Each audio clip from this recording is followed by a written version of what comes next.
नमस्कार साथियों, मैं हूं मनीष तंवर और हम पढ़ रहे हैं महर्षि दयानंद सरस्वती जी की जीवनी। और पिछले वीडियो में हमने पढ़ा कि कैसे सिद्धपुर के मेले में करसनजी तिवारी ने मूल शंकर को ढूंढ निकाला और उन्हें वापस घर ले जाने लगे। लेकिन रात को एकांत में मूल शंकर पुनः सिपाहियों को चकमा दे करके वहाँ से निकल गए। और आगे का घटनाक्रम अब इस वीडियो में पढ़ते हैं। शुद्ध चैतन्य को लगा कि भोजनादि बनाने में काफ़ी समय बीत जाता है, इस कारण विद्या अध्ययन में बाधा पड़ती है। यदि संन्यास की दीक्षा ले ली जाए तो इस झंझट से बचा जा सकता है। इसी उद्देश्य से उसने नर्मदा नदी के किनारे घूमते हुए 1.5 वर्ष की अवधि व्यतीत कर दी। इस समय 25वें वर्ष में उसने प्रवेश कर लिया था। उन्हीं दिनों चाणोद नर्मदा नदी के किनारे बड़ौदा से 60 मील दूर गुजरात से लगभग कोस भर दूर जंगल में बने ठिकाने पर एक ब्रह्मचारी के साथ दंडी स्वामी पूर्णानंद सरस्वती आ विराजे। शुद्ध चैतन्य ने सुना कि वे अच्छे विद्वान साधु हैं। वह उसी वेदांती पंडित के साथ स्वामी पूर्णानंद जी की सेवा में उपस्थित हुए।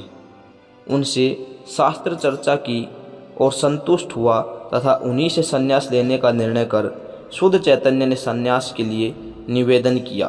पहले तो उन्होंने यह कहकर टाल दिया कि इन्हें किसी गुजराती साधु से संन्यास की दीक्षा लेनी चाहिए, परंतु अनुनय विनय करने पर उन्होंने सहमति प्रदान कर दी।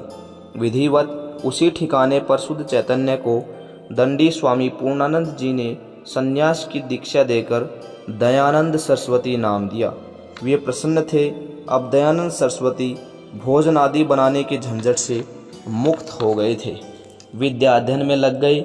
स्वामी पूर्णानंद स्वामी ओमानंद के शिष्य थे।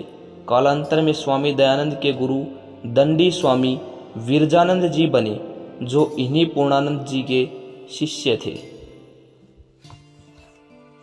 स्वामी पूर्णानंद जी शुद्ध चैतन्य ब्रह्मचारी को सन्यास की दीक्षा देकर द्वारका की ओर चले गए।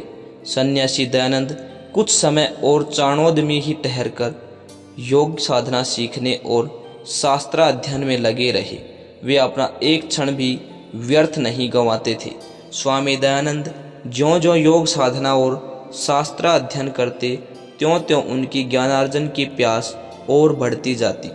वे किसी भी उस स्थान पर जाने से नहीं चूकते थे जहाँ किसी विद्वान पंडित और साधु सन्यासी के होने की उन्हें जानकारी मिलती। उन्हीं दिनों हरिद्वार में कुंभ के मेले का अवसर आ उपस्थित हुआ। इस पर स्वामी दयानंद ने हरिद्वार की ओर प्रस्थान कर दिया। हरिद्वार में अनेकानेक साधु संतों के साथ योग और अन्य शास्त्रों के संबंध में चर्चा की। जब तक कुंभ का मेला चलता रहा तब तक चंडी के पहाड़ी जंगल में जाकर योगाभ्यास करते रहे। इस वीडियो में इतना ही। धन्यवाद।